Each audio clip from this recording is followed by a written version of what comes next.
ઈડર સ્થાનિક પોલીસે બાતમીના આધારે પકડ્યો લાખો રૂપિયાનો વિદેશી દારૂ, આરોપી ફરાર થવામાં રહ્યા સફળ। રાજ્યમાં દારૂનું વેચાણ અને એનું સેવન કરવું એ કાયદેસર ગુનો ગણવામાં આવતો હોવા છતાં હદની બહાર વિદેશી દારૂનું વેચાણ થઈ રહ્યું છે અને આવા ગેરકાયદેસર રીતે બાજુના રાજ્ય રાજસ્થાનમાંથી લવાતા આ વિદેશી દારૂ પકડવાના અનેક બનાવો બનવા પામે છે।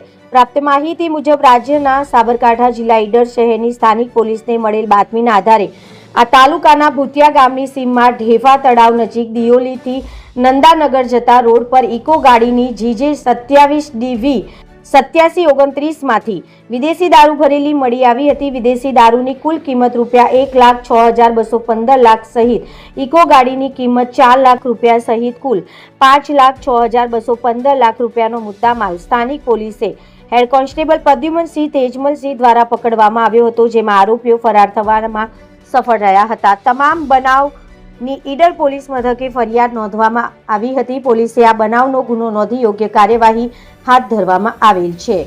રિપોર્ટર જનક જાદવ, BN ન્યૂઝ ગુજરાતી, સાબરકાંઠા।